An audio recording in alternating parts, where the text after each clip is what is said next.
Welcome to Paradores del Castillo.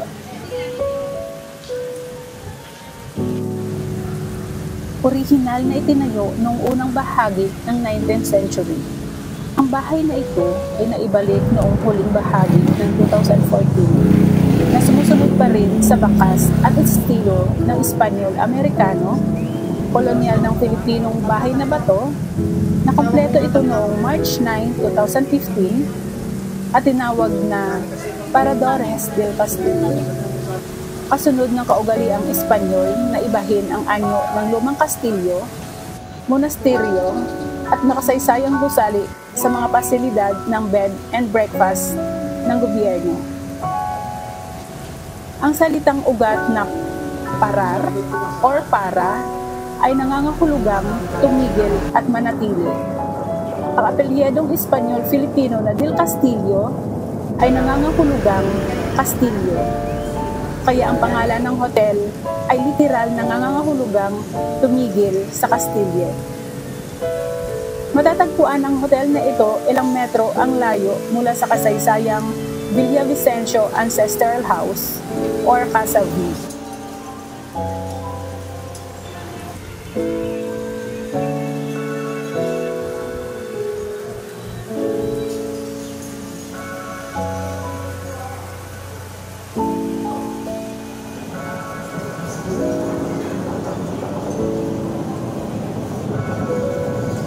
Ang tahanan ng revolusyonaryong mag-asawang Villavicencio na sina Eulalio Villavicencio at Glyceria Marelia.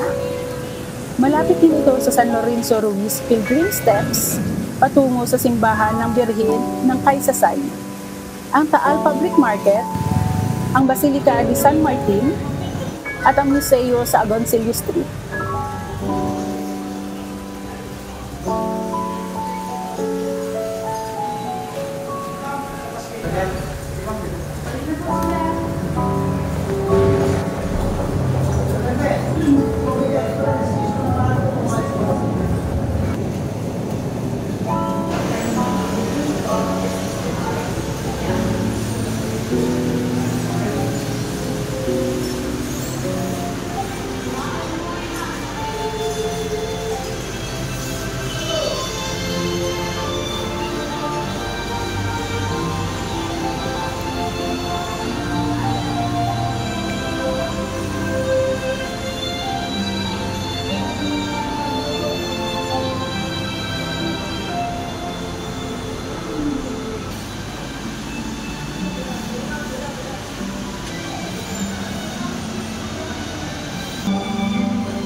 Nakita niyo doon na panto.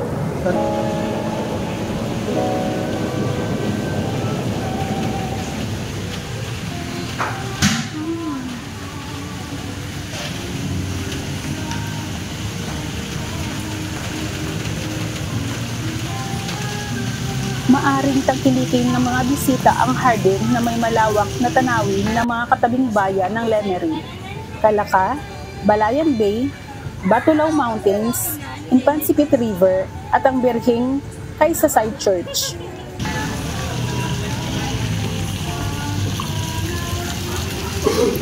plunge into the swimming pool and relax in the midst of nature. Matatagpuan sa likuran ng hotel kung saan makakakuha ka ng isang mahusay na tanawin ng kakaibang bayan.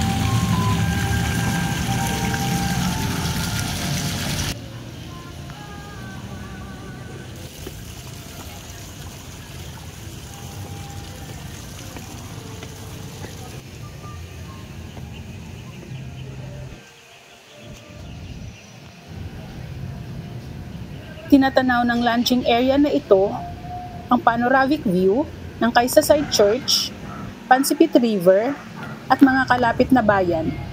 Ito ang lugar kung saan masisiyahan ang mga bisita sa paglubog ng araw.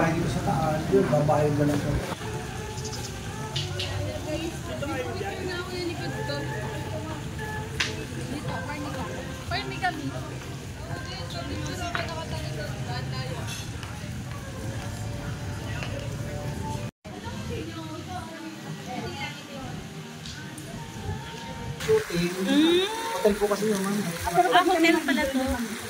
sa baba lang. Bawal lang. Natutulog po kasi. Magas lang kasi dami kasi tao kaya tinatawag namin baka mamaya.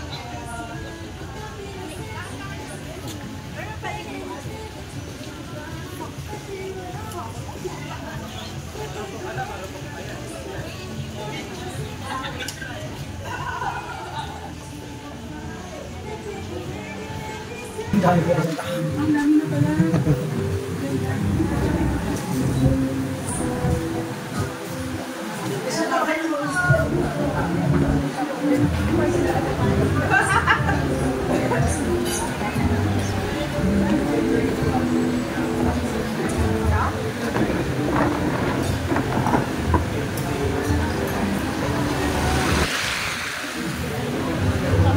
Pwesto.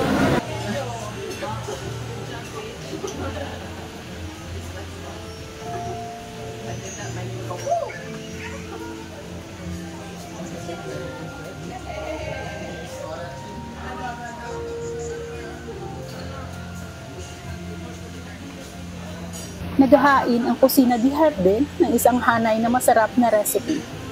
Nagtatampok sa kanilang menu ang isang mahusay na seleksyon ng mga lasa na inspirasyon ng Filipino at Italiano na magbibigay sa inyo ng isang kasyasyang karanasan sa pagkain.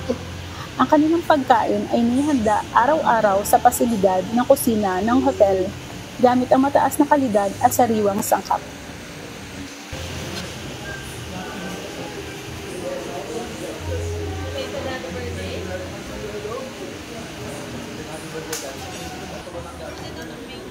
Enjoy the best outdoor dining experience in Taal, Batangas. Masiyahan sa mga malalawak na tanawin ng kanayunan at nakakapreskong mga tanawin ng hardin.